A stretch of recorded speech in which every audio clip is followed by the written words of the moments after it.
Lorsque j'ai ouvert cette enveloppe avec le sceau du cabinet d'avocats Morel & Associés, j'ai pensé qu'il s'agissait plutôt d'un document formel à signer. Je n'aurais jamais imaginé que ces pages changeraient tout ce que je pensais savoir sur ma famillette moi-même. Là-bas, dans mon petit bureau de Montreuil, avec la lumière de l'après-midi qui entrait par la fenêtre, j'ai découvert que parfois, la justice vient quand on s'y attend le moins. Je m'appelle Aminata.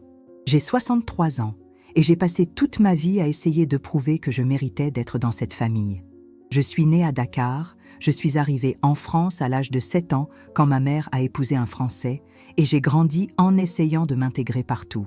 À l'école, au travail, dans la famille que j'ai bâtie avec mon mari Bernard, décédé il y a 5 ans. Mais c'est dans la famille de mon père adoptif, Alain Dubois, que je me suis le plus battue pour être acceptée. Il m'a élevée comme une fille, m'a donné son nom de famille, a payé mes études. Je l'aimais vraiment, et j'ai toujours pensé qu'il m'aimait aussi. L'histoire commence 3 mois avant l'arrivée de cette lettre. C'était à la veillée funèbre de papa. J'étais debout à côté du cercueil, tenant les mains de ma fille Kadiatou lorsque ma demi-sœur Brigitte s'est approchée.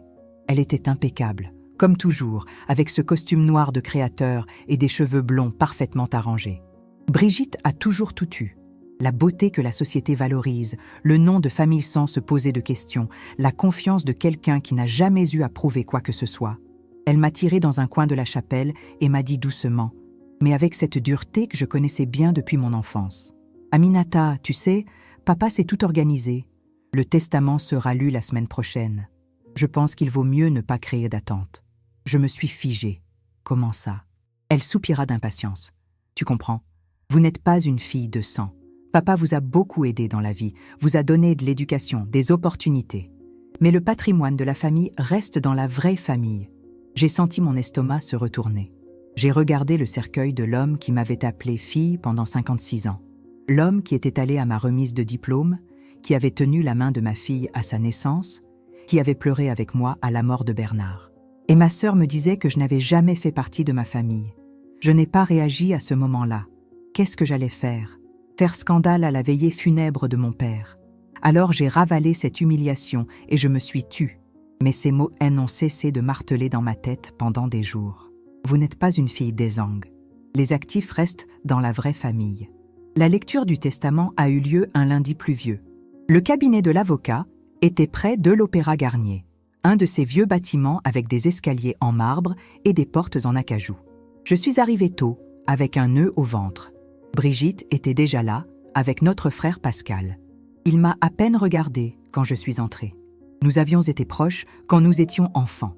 Il m'a défendue à l'école quand les autres enfants ont fait des commentaires sur ma peau. Mais après avoir épousé Chantal, une femme de la haute société parisienne, il s'en est éloigné, comme si j'étais un souvenir gênant du passé. L'avocat, M. Morel, était un vieil homme aux lunettes épaisses. Il ouvrit le dossier et commença à lire de cette voix monotone de quelqu'un qui fait cela tous les jours. Immobilier pour Brigitte et Pascal. Compte bancaire divisé entre eux. Actions de la société. Les antiquités. Tout a été partagé entre mes 2 frères. Mon nom n'a pas été mentionné une seule fois. Quand il eut fini, il y eut ce lourd silence. J'étais assis là, les mains dans une sueur froide, sentant mon visage brûler. Monsieur Morel me regarda par-dessus mes lunettes avec quelque chose qui ressemblait à de la pitié. « Madame Dubois, je suis désolé. » Son père a clairement fait savoir de son vivant qu'il considérait qu'il avait déjà rempli ses obligations envers la dame en finançant ses études et sa première maison. Brigitte et Pascal ne dirent rien. Pas même des excuses. Pas un regard d'embarras. Ils sont simplement pris leur copie du testament et sont sortis de cette pièce comme si Jane n'existait pas. Je suis resté assis là pendant quelques minutes de plus, essayant de le digérer. 56 ans de coexistence réduits à des obligations remplies. Au cours des semaines suivantes, j'ai essayé de passer à autre chose. J'ai repris ma routine habituelle. Mon travail d'adjointe administrative dans une école primaire, mes après-midi avec Kadiatou et mon petit-fils Antoine. Mais cette blessure n'allait pas se refermer. Je me suis réveillée à l'aube en pensant à toutes les fois où j'avais renoncé à des choses pour faire plaisir à cette famille. Les fêtes de Noël, où j'étais la seule personne noire à table et faisais semblant de ne pas entendre les commentaires voilés de tante Monique. Les réunions de famille où Chantal mettait un point d'honneur à m'interroger sur mes origines devant tout le monde, comme si j'étais une curiosité exotique. Kadiatou s'est rendu compte que je n'allais pas bien. « Maman, tu dois les poursuivre en justice. Ce n'est pas juste. » Mais qu'est-ce que j'allais digérer?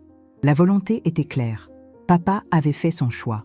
Il avait décidé que je ne méritais rien de plus que ce que j'avais déjà reçu. Et peut-être avait-il raison. Peut-être avais-je vraiment été naïve de penser qu'un jour je serais traitée comme une vraie fille. C'est alors que la lettre est arrivée.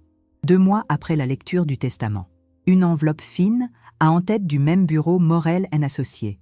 J'ai pensé que c'était une dernière formalité. Je l'ai ouvert sans trop d'attente. Madame Dubois.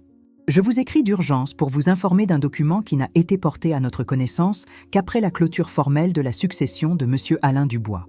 Il s'agit d'un codicile au testament original, rédigé par son père 3 semaines avant son décès et dûment enregistré dans une étude notariale. Je vous demande de venir au bureau le plus tôt possible pour traiter d'une question d'une extrême pertinence pour votre avenir. Mon cœur s'est emballé. Un codicile. Cela signifiait un changement dans le testament. Mais pourquoi personne ne l'avait-il mentionné avant? J'ai immédiatement appelé le bureau et pris rendez-vous pour le lendemain. Je n'en ai parlé à personne. Pas même pour Kadiatou. J'avais peur de me faire espérer et d'être à nouveau déçu. Quand je suis arrivé au bureau, M. Morel était différent. Plus sérieux, plus respectueux. Il m'a fait asseoir et a mis un document devant moi. « Madame Dubois, je tiens à m'excuser.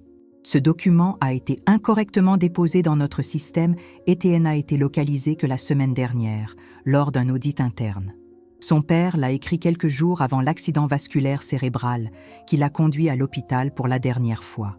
J'ai commencé à lire et mes mains tremblaient tellement que je pouvais à peine tenir le papier. L'écriture était de papa, je la reconnaîtrais n'importe où. Cette écriture fermée oblique qu'il utilisait pour écrire des cartes d'anniversaire.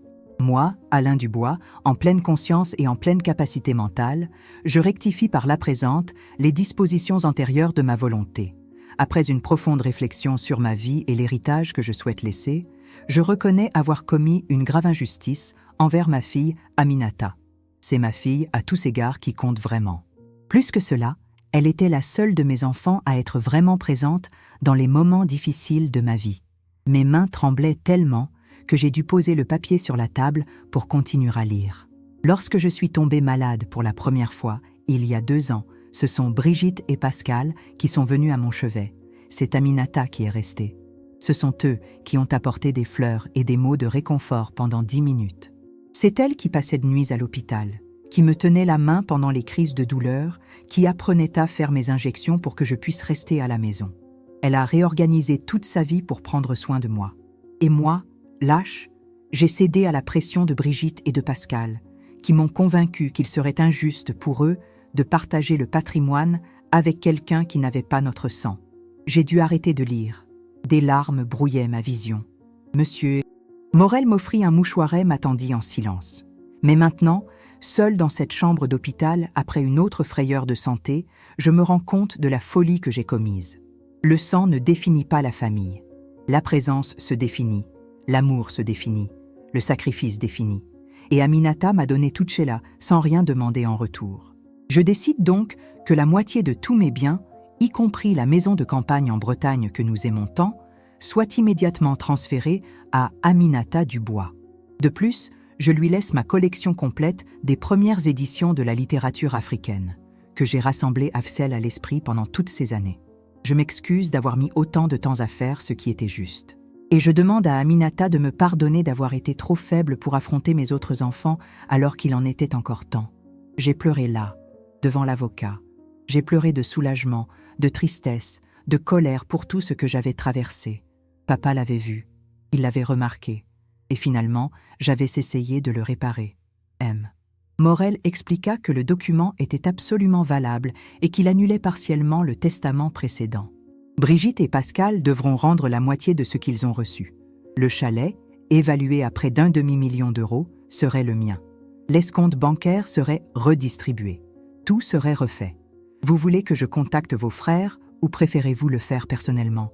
J'aurai envie d'être là quand ils le sauront, ai-je répondu. Je veux voir leur visage. La réunion était prévue pour la semaine suivante. Brigitte arrive en colère, se plaignant d'avoir annulé un déjeuner important pour être là. Pascal n'a même pas enlevé ses lunettes de soleil, comme s'il s'agissait d'une nuisance mineure dans son emploi du temps. Quand M. Morel expliqua la situation, le visage de Brigitte devint rouge. « C'est ridicule. Papa était malade, confus. Ce document n'est pas valide. » L'avocat est resté calme. Madame, son père, était en pleine capacité mentale lorsqu'il rédigea le codicille. Il existe des rapports médicaux qui le prouvent. Le document a été attesté et enregistré correctement. Il est tout à fait valable devant la loi. Pascal se leva brusquement. « C'est absurde. Tu l'as manipulé, Aminata. Vous avez toujours été un chercheur d'or. » Je me suis assis calmement. Je n'ai pas besoin de me défendre, Pascal.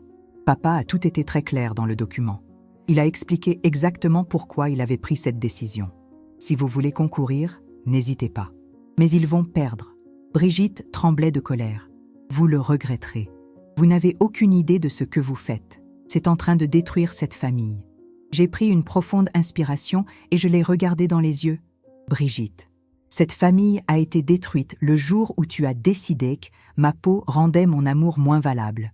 J'accepte simplement ce que papa, en fin de compte, a toujours reconnu comme mon droit. Ils sont partis en claquant la porte. Je n'ai parlé à aucun d'eux depuis. Au début, ça m'a fait mal. Mais avec le temps, j'ai réalisé que j'avais perdu des gens qui n'ont jamais vraiment voulu de moi. Et j'ai gagné quelque chose de beaucoup plus important. La confirmation que mon père, malgré toutes ses erreurs, m'avait vraiment aimé. Le gîte en Bretagne est devenu mon refuge. Il s'agit d'un ancien bâtiment en pierre, surplombant la mer, entouré d'hortensias qui virent au bleu en été. J'y ai passé mon premier week-end avec Kadiatou et Antoine. Ma fille a exploré chaque pièce avec ses yeux brillants. Maman, grand-père a gardé tout cela toutes ces années à penser à toi. Il t'aimait vraiment. La collection de livres a été la découverte la plus excitante. Premières éditions de Chinua Achebe, Chimamanda Adichie, Mariam Abba. Des livres qu'il avait achetés pendant des décennies, beaucoup avec des dédicaces de lui à moi que je n'avais jamais vues. Dans un exemplaire d'une si longue lettre, il avait écrit « À Aminata, ma brave fille, puissiez-vous trouver de la force dans ces pages comme je l'ai découvert quand je vous ai regardé grandir. Aujourd'hui, 4 mois après cette lettre, je suis en train de reconstruire ma vie, non pas avec colère ou amertume, mais avec la certitude que j'ai tout fait correctement. Je prenais soin de ceux que j'aimais. J'étais présent. Et à la fin, cela a été reconnu. J'ai appris que la famille n'est pas seulement une question de sang. C'est le choix. C'est la présence dans les moments difficiles. C'est l'amour qui se prouve par des actes, passe par des paroles. Papa a pris son temps, mais il a fait le bon choix. Et je choisis d'honorer sa mémoire en vivant pleinement, sans porter le poids d'avoir à prouver ma valeur à ceux qui n'ont jamais voulu me voir. Si vous avez déjà vécu quelque chose de similaire, si vous vous êtes déjà senti exclu de votre propre famille, sachez que votre douleur est réelle et que votre valeur ne dépend de la reconnaissance de personne. Parfois, la justice prend du temps, mais quand elle arrive, elle apporte une paix qu'aucun argent ne peut acheter. Écrivez justice retardée dans les commentaires si cette histoire vous a touché d'une manière ou d'une autre. Et si vous connaissez quelqu'un qui a besoin d'entendre qu'il mérite d'être aimé tel qu'il est, partagez cette histoire. Nous méritons tous d'être dans des endroits où notre présence est célébrée et non tolérée. J'ai décidé de transformer la maison en Bretagne en un lieu de nouveaux souvenirs. Pendant les premiers mois, j'y suis allée seule quelques week-ends juste pour tout gérer. Il s'asseyait sur le porche en bois avec une tasse de thé et regardait la mer. Le bruit des vagues m'a calmée d'une manière que rien d'autre ne pouvait faire. Là-bas, loin de Paris, loin de tout, je pouvais respirer sans sentir ce poids dans ma poitrine. Mais la vraie guérison est venue quand j'ai commencé à recevoir des visiteurs. Kadiatou emmenait Antoine passer les vacances d'été avec moi. Mon petit-fils avait 8 ans et n'avait jamais vu la mer de près. Voir ses yeux briller lorsqu'il a posé le pied sur le sable pour la première fois m'a fait réaliser que cette maison n'était pas seulement la mienne. C'était l'héritage que j'allais lui laisser, pour les enfants qu'il aurait peut-être un jour. C'était la preuve que notre famille avait de la valeur, que notre place dans ce pays avait été méritée et reconnue. Un après-midi, alors qu'Antoine jouait sur la plage, Kadiatou s'est assise à côté de moi sur le porche. « Maman, tu as l'air différente. »« Briquet, qu'est-ce que tu veux dire ?» ai-je demandé. Elle sourit. « Tu as toujours porté ce poids de devoir prouver que tu méritais d'être n'importe où. Dans la famille de grand-père, au travail, même avec moi parfois. Mais maintenant, vous semblez libéré de cela. » J'ai senti une boule dans ma gorge. Peut-être parce que maintenant que j'en ai la preuve, j'ai parlé doucement. Preuve que je n'ai pas inventé l'amour que j'ai ressenti. Que papa me voyait vraiment comme une fille. Kadiatou m'a pris la main. Tu n'as jamais eu besoin de preuves, maman. J'ai toujours su sa valeur. Antoine le sait. Tous les enfants de l'école où vous travaillez le savent. Les seules personnes qui ne l'ont pas vu étaient celles qui ne voulaient pas le voir.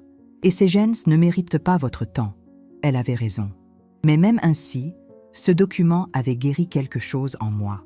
J'avais refermé une plaie qui était ouverte depuis que j'étais enfant et je me suis rendu compte que certaines personnes me regarderaient toujours comme si je n'appartenais à rien. Papa, à la fin, avait dit à voix haute que j'étais à ma place, que j'avais toujours appartenu. Je suis rentrée à Paris fin août avec une décision prise. J'allais vendre mon petit appartement à Montreuil et m'installer définitivement en Bretagne. Cela n'avait plus de sens d'être proche d'une famille qui ne voulait pas de moi. Et mon travail à l'école allait se terminer en décembre, lorsque j'ai finalement pris ma retraite.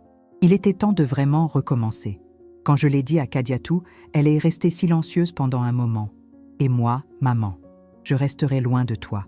Mais tu viens me rendre visite quand tu veux, ai-je répondu. La maison est super. Il y a de la place pour vous, pour Antoine, pour celui que vous voulez amener. Et vous savez que Paris n'est pas si loin. 2h30 en train. Elle soupira puis sourit.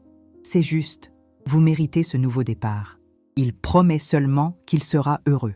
Le changement s'est produit en janvier. C'était libérateur de se débarrasser de tant de choses accumulées. De vieux vêtements, des meubles qui n'avaient plus de sens, des documents d'une vie que je laissais derrière moi. Je n'ai pris que l'essentiel et les choses qui avaient une vraie valeur sentimentale. Les photos de Bernard, les dessins qu'Antoine avait faits plus jeune, les livres de la collection que papa m'avait laissés. Chez Brittany, j'ai aménagé un coin lecture avec vue sur la mer. J'ai mis toutes les premières éditions sur les étagères et j'ai ajouté d'autres livres que j'ai achetés. C'est devenu mon refuge. Quand le temps s'est gâté et que je n'ai pas pu sortir, j'y ai passé d'heures à lire et à relire ces histoires de femmes africaines fortes, de familles qui ont survécu malgré tout, de possibles nouveaux départs. Les voisins ont appris à me connaître petit à petit. Ils ont d'abord été surpris de voir une femme noire vivre seule dans cette maison qui appartenait à la famille Dubois depuis des décennies. Mais j'étais en train de conquérir mon espace. J'ai commencé à aller au marché local le samedi, j'ai salué les gens dans la rue, j'ai participé à une fête communautaire. Une voisine nommée Martine est devenue amie. Elle avait perdu son mari il y a 3 ans et comprenait ce que c'était que de reconstruire sa vie après une grande perte. C'est Martine qui m'a encouragée à faire du bénévolat à la bibliothèque municipale. Ils avaient besoin de quelqu'un pour organiser les dons et aider au catalogage. J'ai accepté sur le champ.